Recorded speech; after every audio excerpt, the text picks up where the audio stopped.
autographed hardcover special edition copy of Land of Childhood's Fears will be sent to you for a $100 donation, or you can buy the book directly from the publisher. See links in the description.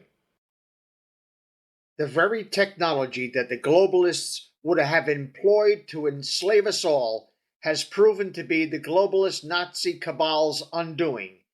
They are one, perhaps two steps away from ever having influence over any human being on this planet forever.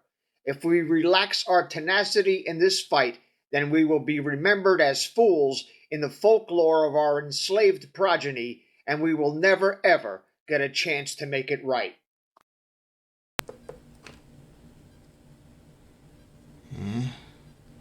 That's fly shit. That's pepper.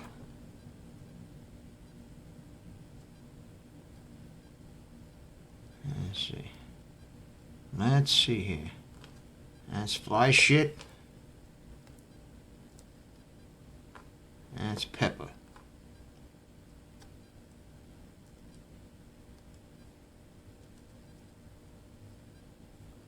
That's fly shit.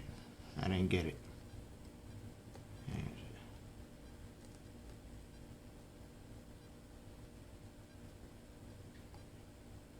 That's fly shit.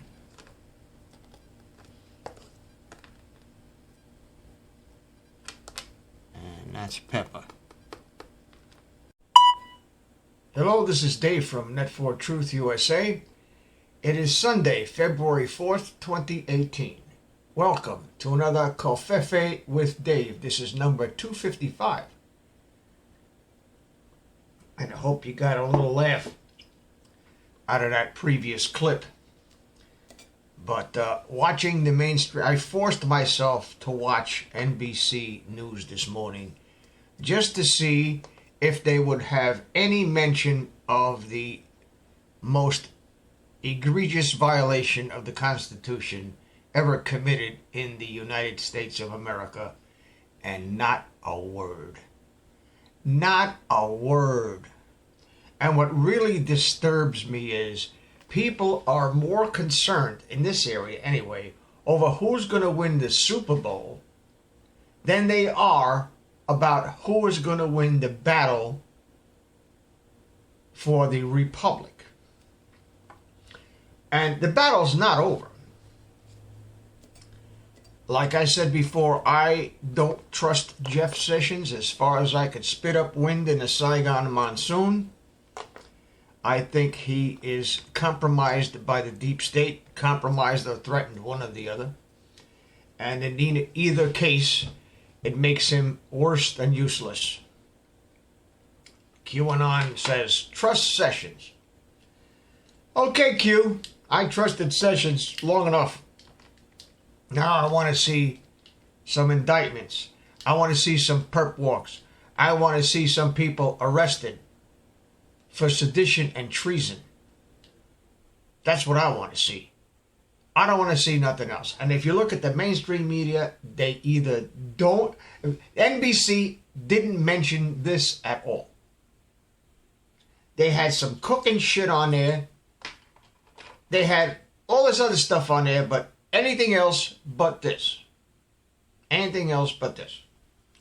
Which is, to me, an indication of they're being compromised. They are compromised. They're bought off puppets of the deep state. That's the only explanation for it. Because this makes Watergate look like a Girl Scout picnic. And there's more to come. This is just the little string that's pulled, the little unraveling, that is all for naught if the people who are doing the crimes are not brought to justice. What good is it to expose all these people and they're running around free? What good does it do? What does it do for the morale of the country, the people who have woken up to the fact that they've been bullshitted and lied to for the last 55 years, and that a cabal of Satanist child murderers are running the country and the world. It's going to come time where either they do something, and I mean the Department of Justice and the people who are responsible for prosecuting criminals, or the citizens are going to have to do it. It's going to get so out of hand that the citizens are going to have to start doing this for themselves. And I know what Trump is up against. He's one man. And they're talking about they're going to kill the president.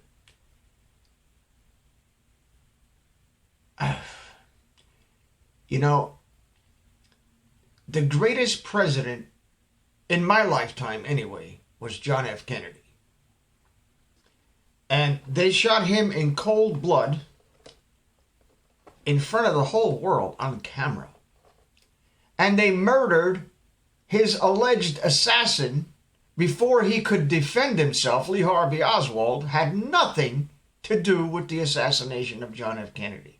They knew it, and they knew he could prove it, and they Arkansided him. That's what they did. Nobody seems to care. History was one of my worst subjects when I was in school. I hated, I despised, I loathed, I cringed at the thought of sitting through another history class, because all they taught us was the rote memorization of dates and when this happened and when. They didn't say about what happened, how it affected the people then, how it would affect me in the future. Nothing. Just a memorization of nothing but statistics, like football games. There's people out there that can tell you every player on every team of the NFL, tell you what kind of underwear he wore 15 years ago, and don't know who the vice president of the United States is. Personally, I'm going to watch the Puppy Bowl. And if you're a patriot, you should watch the Puppy Bowl as well. I'm going to watch the Puppy Bowl. I'd rather watch little doggies running around. At least I'll get some enjoyment out of that. At least I won't be bombarded with useless data, useless statistics that mean not a goddamn thing.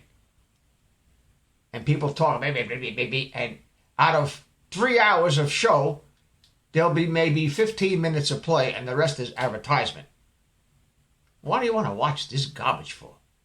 Why do you want to watch a bunch of knee-taking libtards throw a ball around and get paid $5-10 million? I never watched football, never will. In fact, if they took me to Gitmo, they could waterboard me before I watch a football game. I would prefer waterboarding to watching football. So be that as it may, my history lessons started when I went overseas in 1970 and landed on Tan Son Nhut Air Base in Vietnam. And my MOS, I saw everything that went on. Everything. I saw them load the planes with dead bodies of my fellow soldiers who died for nothing. Who died for a fucking lie. 58,171 or whatever that number is. And 2 million Vietnamese died for a lie. And when McNamara came on TV a few years ago and admitted that the Gulf of Tonkin never happened, I was ready to pick up my gun and go shoot him in the freaking head. I was livid. And almost 3,000 Americans died in New York City and in Washington, D.C. on 9/11. And nobody wants to talk about that anymore either. Oh, it was 17 years ago. What does that have to do with what's going on today? Well, if you knew what happened 17 years ago, you'd know the reason for what is happening today. The Democrats opposed the release of the Nunes memo, citing national security. Well, we know what national security means to them. We know what nation they're talking about. Has nothing to do with national security. Like I said before, national security to the left and to the Democrats means protecting their cabal of criminals until they die of natural causes and therefore cannot be prosecuted for the crimes that they were complicit in. And if it was up to me, if you couldn't be prosecuted for a crime of treason, I would prosecute your family for it. Because being close to you, they knew and were accomplices to the fact. I don't need any evidence. All I need is your complicity in trying to overthrow the Republic. And enough proof has been tendered to make that not beyond a reasonable doubt, but beyond any doubt. This is beyond any doubt. This does not need a trial. It doesn't merit a trial because non-uniformed enemy combatants do not have American civil rights, whether they are citizens or not. Once you cross the line and you commit treason, you have surrendered your allegiance to this country and swore it to some other cause. And because you took the oath of office, you are doubly liable and should be doubly punished. If we could kill you twice, we would. These people are despicable. They are not human. Anyone who could murder a child or traffic a child for whatever purpose should be summarily executed when they are caught red-handed. And that's what should have happened in Haiti to Laura Silsby when she was caught red-handed trying to smuggle 30 children who got separated from their families, weren't orphans, and she knew it. Got tried, got convicted, got put in prison, and was released because of the influence of the frazzled rat and her rapist husband. These are the people that are running this country and this world. I have playlists that you can go through from 9/11 through the deep state, shadow government, and the Rothschilds ultimately are behind all of it. The Rothschilds and the Soroses. They have practically the entire wealth of the planet tied up. They have been smuggling, or more precisely laundering, gold that was stolen during World War II from the French through bogus gold mines that have been closed and unproductive for many decades, and they're trying to get the value of the gold, or the gold itself, into their possession, because gold is the only real money on the planet. Now, the tactics of these people are not so much centered on gold or wealth, although that is a byproduct. But their philosophy is based on their worship of Satan or his demons. That's a fact.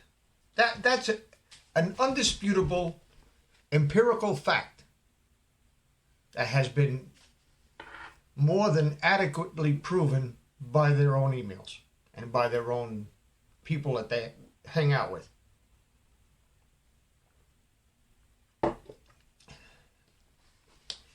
And outside of William Cooper's book, Behold a Pale Horse, and Ralph Epperson's book, The Unseen Hand,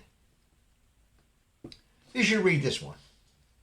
This is my book, 512 pages on the Vietnam War and that era from my own experience. And it covers a variety of things, from the CIA's Operation Phoenix to the drug smuggling to packing drugs in the coffins of returning soldiers. The children of Vietnam. I was also involved in the Medical Civic Action Program. My friend Arthur Bernklau flew out on one of the last choppers that left Saigon under the siege. He came out, I believe, on one of the planes that were taking orphans out. It's called Operation Baby Lift. And the book also has a chapter of poetry, which I think you will enjoy. You can go to my website. I'll leave the link in the description where you can read part of it. And it also covers a lot of, I don't know what you would call dark humor. I'll give you an example. On page 110 of the special edition book, there's a little story called Chock Full of Nuts. And this happened after we came back from a MedCat mission in Cambodia. And the Tech Sergeant XO at the time found out about it. And he gave us a ration of shit. And we retaliated with a little joke. It didn't take long before Tech Sergeant Kelly, the XO, found out about our little incident north of Saigon. I think the recommendation for Ryan's Purple Heart crossing his desk had something to do with it. Technically, all of us with the 306 MOS were not supposed to leave the base area, although we all went into Saigon and to the steam and cream anytime the mood struck us. Needless to say, the XO went a bit off the hook, but his anger was tempered by the mission reports. I'd be lying if I said I could recall the conversation verbatim, but it amounted to a rigorous ass-chewing without the express or implied orders not to do it again. He was belligerent, but in retrospect, I think he understood. Ryan refused to accept the Purple Heart, minimizing his courage in the line of fire. We received bullshit Articles 15s done to cover his ass, and a 30-day cleanup detail that we paid Mama-san to do. The first sergeant's barked order, "Make me a pot of coffee," was all the opportunity we need for a bit of get-evenism. I grabbed the 8-cup pot from the counter in the day room, and Ryan opened a fresh can of coffee. After looking at each other for a second, we both urinated in the pot, figuring a wee bit, pun intended, of piss percolating in his pot wouldn't kill him, and we would have the last laugh. I plugged the pot in, and we busied ourselves with cleaning up the sink as we waited for the coffee to perk. The first bloop bloop of the pot was accompanied by a flash of yellow in the glass knob of the lid, which was followed by our sublimated laughter hand over mouth so as not to be overheard. The silly practical jokes were our way of dealing with the stress and a way to bring some levity into our daily situation. We were conditioned to a passive-aggressive response to suppression by authority figures. Ryan and I continued to keep busy in the day room until the pot stopped perking. We made ourselves hot Earl Grey tea, so that it would appear that we also were drinking that coffee. We would mirror the sergeant's reaction, whatever it was. This way, if he suspected, we could always plead ignorance. We brought him his mug of coffee after we scrubbed the pot with Lysol. "Damn good coffee," he said as we both sipped from our cups of tea and concurred, "Fucking A." "Is this a new brand?" he asks. I responded, "It's chock full of nuts, sir," not being able to resist the temptation. Ryan almost choked, resisting a burst of laughter in the middle of a sip. You see, it was chock full of nuts brand coffee, and the implied metaphor in response to the sergeant's query about the brand wasn't too far from the truth. Ryan and I both excused ourselves and left, discarding full cups of that nasty tea into the nearest file 13. As soon as we were out of earshot, we broke into waves of absolutely hysterical laughter. You gotta do such crazy things sometimes to alleviate the stress and alleviate yourself of thinking about what you normally would loathe thinking about. And this is what the American people have to do. They have to take this serious business with a little bit of levity, because the impact of this absolutely earth-shattering revelation that has been done would drive a normal person to the brink of insanity. We don't want to go down that same path that these people have taken us down. We want to do away with the corruption and come up with some way, some means, some method of not only punishing the people who do these types of crimes, because punishment has the rule of law and the threat of incarceration, the threat of death has never ever kept anybody from committing a crime. What is the worst thing you could do to somebody to deter him or her from committing a crime? Answer: shoot him dead. But that doesn't seem to work. The threat of that doesn't seem to work. And the reason it doesn't work is because these people, the people who are supposed to impose the penalties, are complicit in committing the crimes. So how do you make a crime impossible? You take away the incentive. You remove the incentive to commit the crime or the reward after the crime has been committed. And the only way I see of doing that, that incentive being the money, the wealth, whatever, is to create another currency. To do away with the US dollar, to completely abolish the Federal Reserve and the IRS, which has no business under the Constitution to even exist. There is no provision in the Constitution for collecting taxes from working people. The 16th Amendment was never properly ratified, and it does not, in itself, give the government the right to attach the wages of a working person. There is no law that says that you even have to file.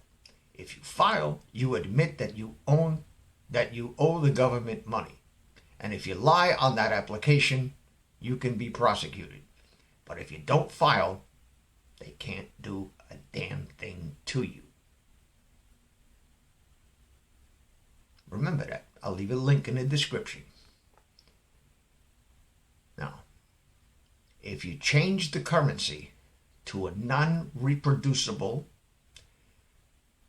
digitally tracked, digitally serialized currency with embedded microchips that match the serial number on the face of the bill, foreign governments like North Korea cannot be engaged in the daily reproduction or forging or counterfeiting of the currency. Now, the reason counterfeiting is illegal is because when you put more money into the system, the amount of money that you put into the system dilutes the value of the money that everybody owes, that everybody owns, that everybody has access to. So when the Federal Reserve prints money, they are counterfeiting because they are diluting the value of the money that you and I have in our pockets. That is theft by any definition. So the Federal Reserve Bank is, in effect, a counterfeiting operation because they continue to print money and the money isn't worth a lit fart in a wool mitten. The only reason that your $20 bill can go and buy 4 bags of potato chips is because the guy selling you the potato chips thinks that money, that thing that you have in your hand, is worth those 4 bags of potato chips. And the truth of the matter is, it isn't worth the paper it's printed on. So by printing new money, you stop the counterfeiters, and you freeze in motion the value of the productive nature and the production work of everybody in the country into X amount of physical dollars that cannot be reproduced. That's why gold is money, because you can't pull gold out of your ass. You can't make it out of nothing. There's only so much gold on the planet. Oh, sure, they take gold out of the ground every day in South Africa. But you can't make more of it than what you have. You can't on a whim say, I like to have twice as much gold as I have now. You can't. And diamonds, most people think diamonds are worth something. Diamonds ain't worth a shit. The Russia's got more diamonds that if they let all the diamonds loose that they have, you could put them in your driveway and drive them over with your car. They'd be cheaper than gravel. De Beers has the stranglehold on diamonds. Diamonds are forever. Yeah, they're forever, but they ain't worth a shit. Really. Okay? So this is what the next step has to entail. Because when you say, we have a new dollar, call it something else. Make up a name. Do like the drug companies do. Play Scrabble, and whatever word doesn't spell a name, you call it that. That's what it is. It would do away and effectively take away the wealth that was stolen from us. Because now if say George Soros had $10 billion stuffed away where nobody knew and we couldn't seize his assets, but that $10 billion was in current U.S. currency, and now all of a sudden the U.S. currency ain't worth a shit no more, and the only way you could get the new dollars is to have money in the bank that you know, that the government knows where it came from. That it was legitimately earned. Maxine Waters. Okay? So now, it's the reset button. The Federal Reserve Bank and the Internal Revenue Service have absolutely no constitutional basis to even exist. The Federal Reserve Bank was instituted a long time ago, 1913, and they have been printing money and lending money that we don't have in a big Ponzi scheme ever since. They have sucked the wealth out of this country, and it's about time it stops. Reissue the currency into an entirely different currency, and you solve a myriad of problems related to theft of services, theft of wealth, counterfeiting, drug trafficking. Can you imagine a drug dealer down in South America has got piles of money? The people that Obama sent pallets of money to over in Iraq, billions of dollars of stacked up U.S. currency, now good enough to wipe your ass with, it would solve a myriad of problems. It would create a couple little problems, little bullshit problems that can be easily solved. But it would solve the problem of the theft that's been going on for over 100 years. It would solve the problem. It would solve, you wouldn't need to go and seize anybody's bank account or freeze anybody's bank account. You wouldn't have to fuck around going over in Afghanistan or Turkey or Qatar or any of those places to get those and imply sanctions if the banks over there don't cooperate and do all of that mega-roll bullshit. You wouldn't have to do that. American dollars, as currently issued, American dollars that look like this, are now, as of this presidential order, this executive order, are not worth a lit fart in a wool mitten 30 days from now. Redeem your legally generated currency for the new currency or lose it. So, how does Maxine Waters, with a salary of $170,000 a year, living in a $4.5 million mansion,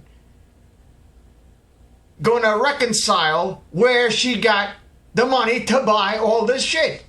She can't. So, she loses it.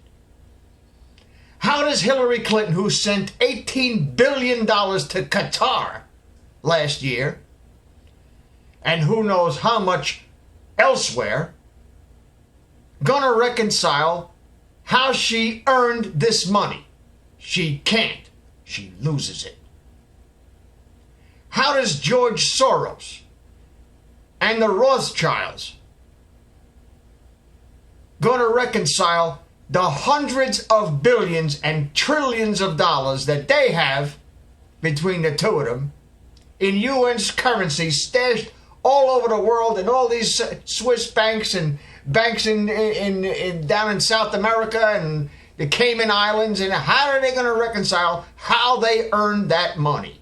They can't. They lose it.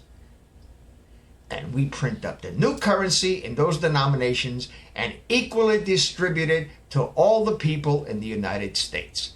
Everybody becomes an overnight millionaire.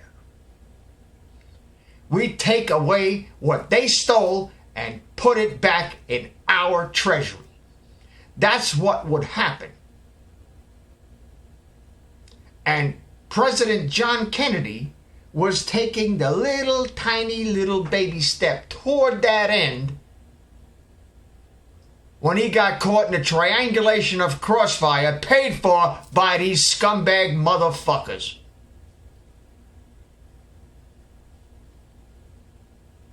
And that, my good friends, is the truth. Thank you for watching. Autographed hardcover special edition copy of Land of Childhood's Fears will be sent to you for a $100 donation.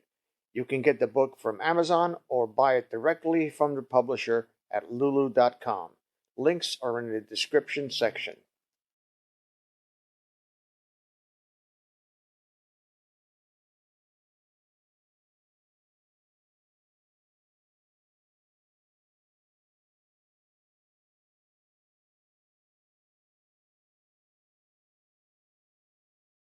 Autographed hardcover special edition copy of Land of Childhood's Fears will be sent to you for a $100 donation, or you can buy the book directly from the publisher. See links in the description.